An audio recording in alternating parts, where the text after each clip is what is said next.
Queria agradecer, então, o convite para participar, compartilhar um pouco um conjunto de ideias, alguns pensamentos mais articulados, outros menos, sobre esse tema, que é a situação atual e as perspectivas das políticas de saúde. Eu organizei, assim, um esqueminha, né, onde estamos, os governos do PT, os projetos dos governos do PT, as tensões entre os projetos do governo do PT, as eleições de 2014 e falar da política atual e as perspectivas da política de saúde. Aí eu pedi para o Sestelo me ajudar aqui na passada, mas acho primeiro eu queria conversar um pouco sobre isso com vocês, assim, de maneira, assim, não tão sistematizada, mas também não é tão pouquinho sistematizada, que são os intérpretes, né, que nós temos nos valido. Nós temos utilizado esses autores como intérpretes da situação atual. Eu escolhi esses autores, o Francisco de Oliveira, o Roberto Grum, o Rudá Risse, o Rui Braga. Acho que o que vocês não conhecem é o Roberto Grum, mas o Francisco de Oliveira, todos lembram, não é? Tinha uma interpretação sobre o ornitorrinco, que na realidade havia uma hegemonia às avessas. Ele cunhou esse conceito de hegemonias avessas, na realidade, como se a classe trabalhadora ela tivesse ido para o poder, mas ao chegar no poder ela tivesse, então, no poder adotado o projeto das classes dominantes. Essa interpretação do Francisco de Oliveira. O Roberto Grum tem sido um autor muito importante para mim. O Roberto Grum tem esse conceito de financiarização de esquerda, que é um conceito que tem sido interessante para quem trabalha como eu, Sestelo. Nós temos trabalhado com empresários da saúde, com abertura de capitais, enfim. Ele foi orientando do Bourdieu, ele, junto com o Gessé Souza, junto, inclusive, com a Maria Andréia, né? A Maria Andréia, vocês sabem que a Maria Andréia, eles têm um grupo de pensadores que têm estudado um pouco a realidade brasileira. O Rudá Risse, inclusive, esteve no Congresso da Brasco. O Rudá Risse é um sucesso. O blog do Rudá Risse é um dos blogs mais frequentados do Brasil. Rudá Risse é um autor muito próximo da juventude, muito próximo, inclusive, da militância do PSOL, etc. O Rudá Risse ele cunhou uma espécie de teoria segundo a qual o governo do PT cooptou as lideranças, cooptou o movimento popular, de maneira que, ao chegar no poder, então, o governo do PT teria um pouco traído as classes que ele próprio representava. O Rui Braga é um autor também ultra conhecido, que tem aquele livro sobre precariado. Não é? O conceito de precariado, ele é um conceito que não é um conceito do Rui Braga, mas o Rui Braga, então, desenvolve esse conceito de precariado nessa perspectiva do precariado pós-fordista. Para o Rui Braga, esse precariado pós-fordista é um precariado desorganizado e que está desorganizado pelo próprio governo, e daí, enfim, as dificuldades, então, que o governo do PT enfrentou ao chegar no poder. Próximo. Obrigada. Bom, então são duas perspectivas, né? Ou o PT se afasta da classe, que eu estou dizendo das classes trabalhadoras, ou a classe trabalhadora apoia projetos conservadores. Veja bem, assim, eu sei que eu estou simplificando muito, mas são esses autores, eles trazem essas duas possibilidades de interpretação a respeito dos governos do PT. O próximo. E aqui o André Singer, que é um autor muito importante. O André Singer foi esse que fez esse artigo Sinais Trocados, que todo mundo leu. Foi um artigo que, logo no pós-eleição. Agora, o André Singer tem sido lido, relido. O livro do André Singer vende no aeroporto. Né? Eu acho que é importante a gente notar o impacto que essas interpretações têm ou não têm. Bom, então o André Singer, eu trouxe assim uma síntese, né? São quatro, no meu modo de ver, são três conceitos que o André Singer trabalha: o ciclo eleitoral longo, o reformismo fraco, a arbitragem. Ele não usa um conceito de precariado, ele usa um conceito de subproletariado. Para o André Singer, o que existe, então, são trabalhadores nessa condição de subproletariado. os interesses desses trabalhadores desorganizados também, eles se expressam nos ciclos eleitorais, são os trabalhadores que venceram a eleição, então, e o subproletariado, essa massa desorganizada, bom, se ela é desorganizada, a inclusão necessariamente tem que ser por cima. O reformismo fraco, para o André Singer, ele se caracteriza pela permanência do tema da pobreza na agenda.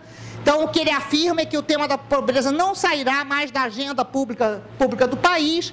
Tem uma conciliação com a tradição brasileira povo-antipovo, né? Na realidade, isso fica muito claro quando o próprio PT, por exemplo, renuncia da reforma da CLT. O que era, por exemplo, a bandeira principal do novo sindicalismo, do ABC, que era ser contra a CLT, e depois a CLT passa a ser vista como uma legislação ótima, etc. Então, esse ciclo, ele se fecha, não é?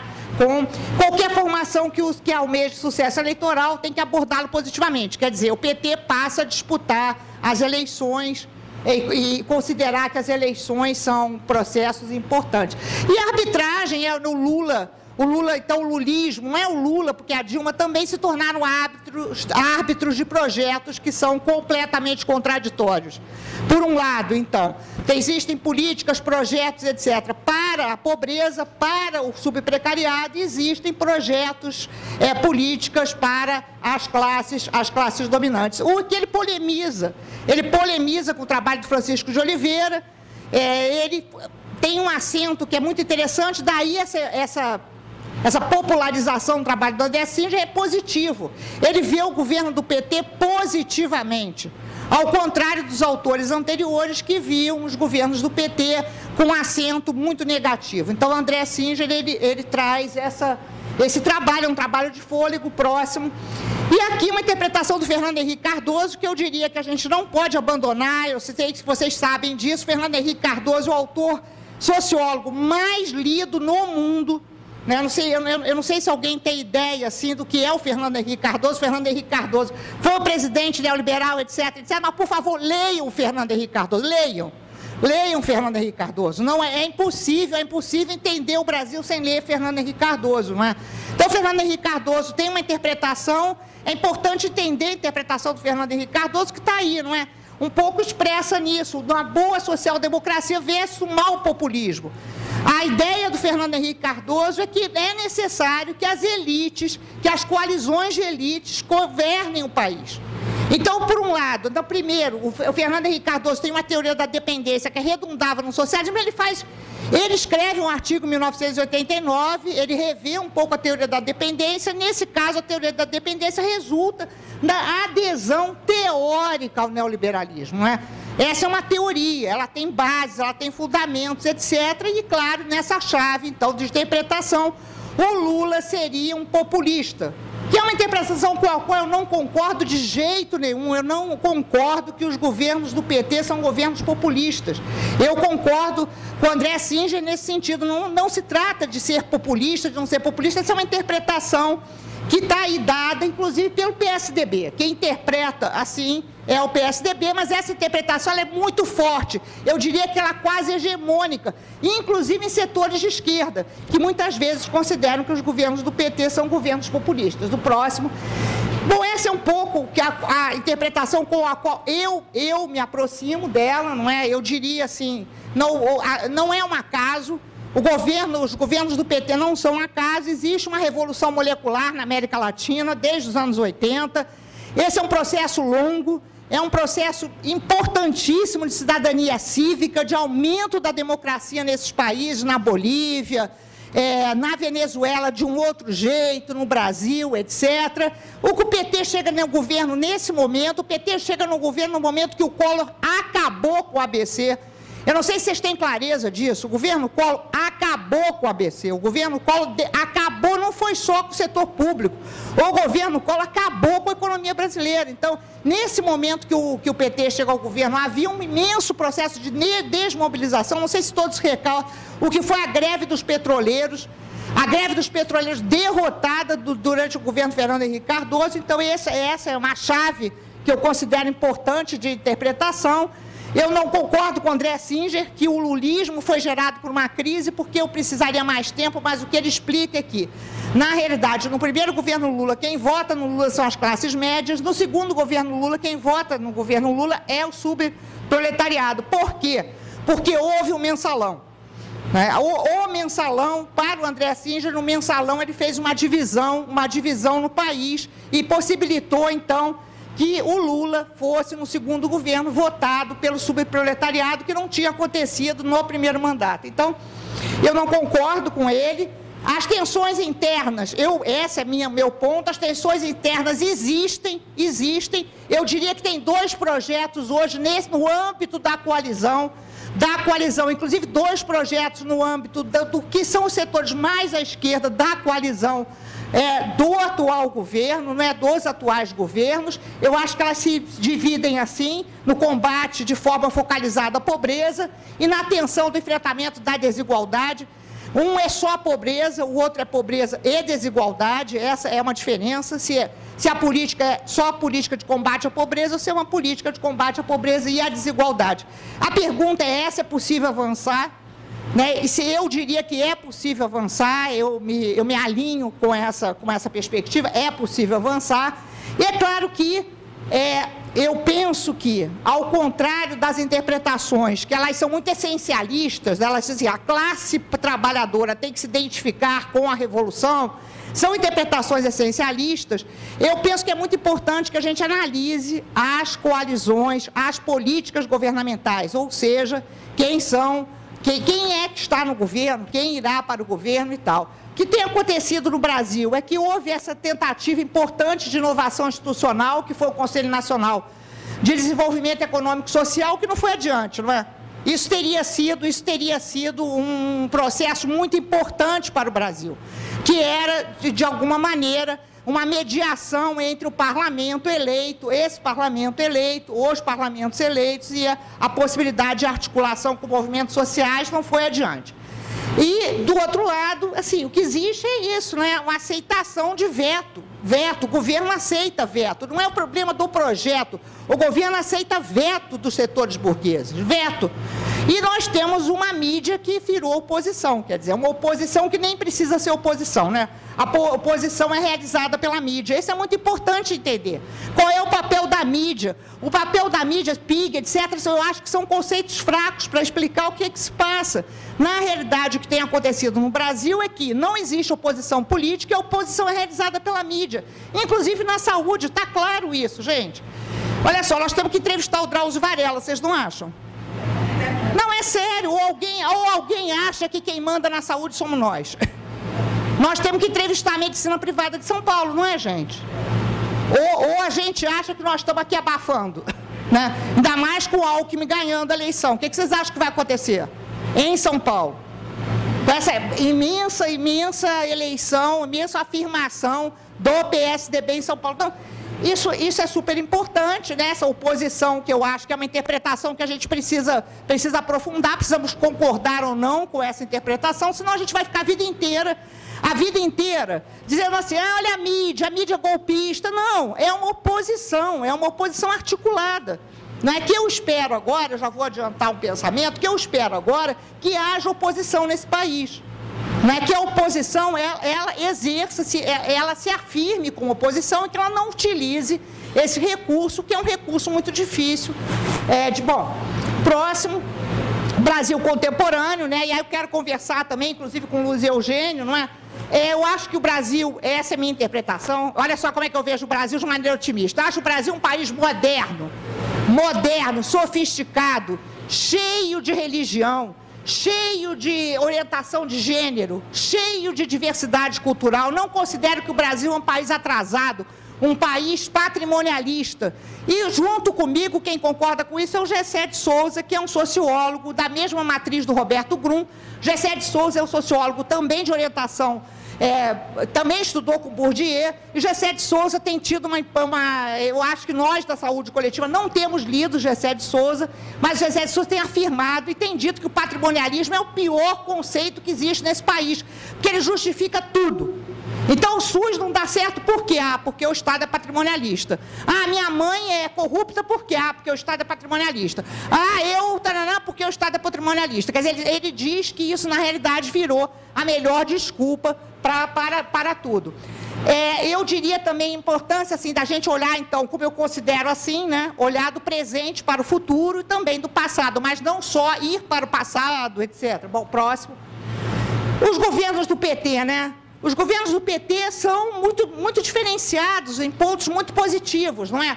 Hoje nós temos quase emprego, um consumo mais inclusivo, a renovação dos quadros do governo, que é muito importante, mais investimentos em ciência e tecnologia, também isso é muito importante. Votamos o Código Florestal, sem que nenhum de nós tenha prestado atenção nisso, mas houve a votação do Código Florestal. Temos uma política externa sul-sul, mas os ricos ficaram mais ricos, né? E não é verdade que as classes médias brasileiras consomem de maneira igual. É completamente diferente ir para uma boa escola, etc., ou ir para uma universidade dessas privadas, horrorosas, de final de semana e tal. Próximo. Os governos do PT, não é? Aí umas tensões, não é? Principalmente, eu acho que esse é o projeto com o qual a gente tem que se defrontar. Existe um homem chamado Ricardo Paes e Barros, que muitos de nós não conhecem, mas, por favor, conheçam ele, porque ele é uma das pessoas mais importantes do governo Dilma. Foi ele que cunhou esse conceito de nova classe média. Isso é muito importante ser compreendido, não é? Desafirma a existência de uma nova classe média. A Dilma incorporou isso no seu discurso. Foi a Dilma que diz que o Brasil é um país de classe média e, portanto, a inclusão é pelo consumo.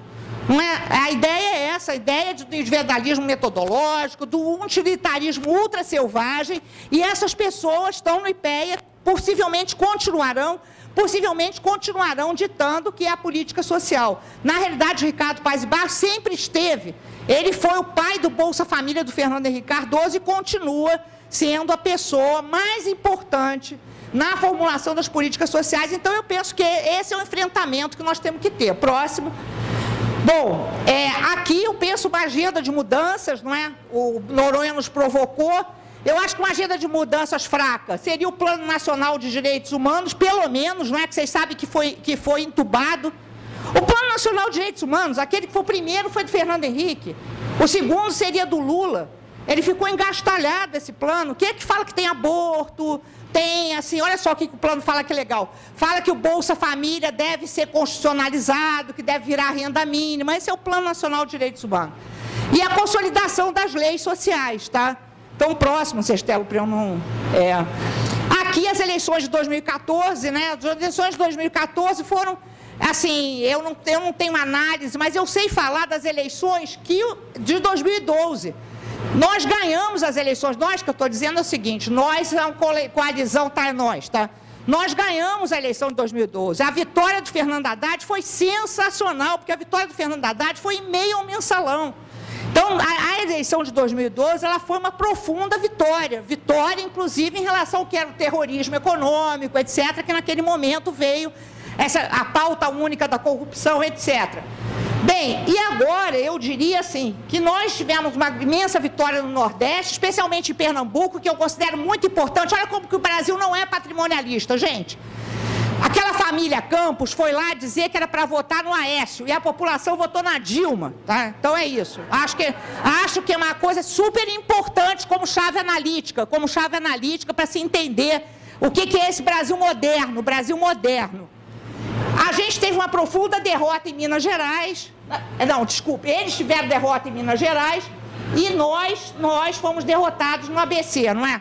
Que aí não é uma derrota qualquer, né? É preciso entender que derrota é essa. Na realidade, eu diria que esse desarmamento, a desmontagem do movimento popular, sindical, etc., ela é bastante dramática e se expressa aí. Então, eu não sei se posso... Um segundo, não é? Um segundo. A reforma política que está na agenda, eu acho que nós vamos ter que discutir a reforma política, porque me parece que o que está sendo proposto é o executivo chamar o povo para ir para a rua.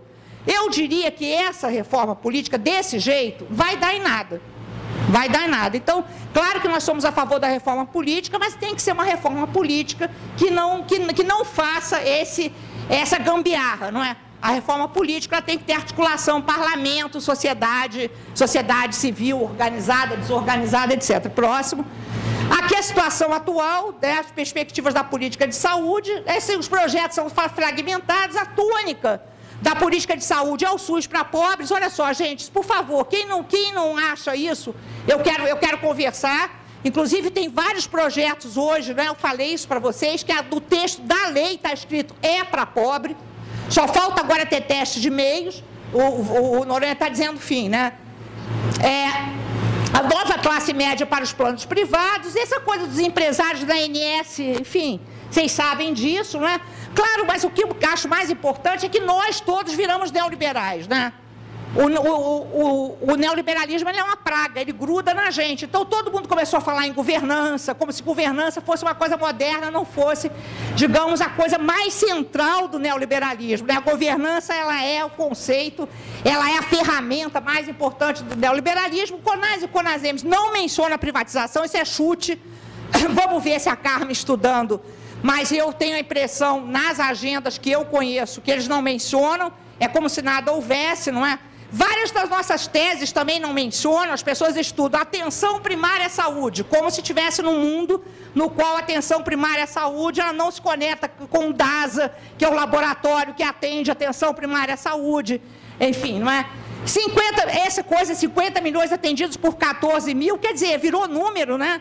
Como o Noronha diz, o conceito restrito, absolutamente restrito de saúde. Eu só queria fazer 2 exemplos. Um é a vacinação do HPV, que eu não sei se vocês entendem que é uma profunda derrota técnica, a vacinação do HPV é uma profunda derrota técnica, e outra foi a PNAD. A pesquisa da PNAD foi uma profunda derrota técnica, né? Na realidade, hoje a gente está perdendo espaços técnicos em função dessa de positiva ampliação da base da pesquisa política de saúde, próximo e final, a rede de políticas, não é? Queria só dialogar 1 minuto com a Lígia Vieira, minha xará. Eu não acho, Lígia, que além das teorias dos métodos, nós precisamos ver os objetos, não é? Quais são os objetos que nós estamos estudando hoje? Acho que é muito importante estudar a medicina privada paulista, acho que não dá para tirar isso do mapa. Nós não vamos entender o que está se passando nesse país se a gente não tiver clareza das forças que hoje, inclusive, deixa eu explicar para vocês 1 segundo, dona, desculpa, eu estou nervosa, mas olha só, eu e Sestelo, nós fomos entrevistar o empresário da saúde, que ele falou que ele indicou o ministro, tá? Só isso, ele indicou o ministro. Aí ele falou, vai ser ministro. Então, é preciso entender isso, né?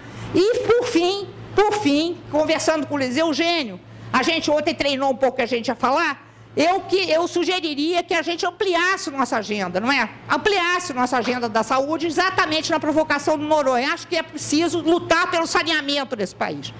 Não dá para a gente ser um país nojento, sujo, as favelas fedem. Nós só temos 50% de cobertura de saneamento. Isso é uma vergonha para quem é da saúde pública. E também não dá para a gente fingir que não tem 50 mil homicídios por ano nesse país, não é? Não dá. Então, acho que é uma agenda que a gente precisa. E, por fim, eu penso que a gente tem que ter um projeto SUS que ele se debruce sobre como o Jair Nilson tem feito, Gastão, sobre a regionalização, sobre as carreiras, e eu queria avançar, só me conectando com Elias, eu acho que tem que ter um regime diferenciado de compras para o SUS.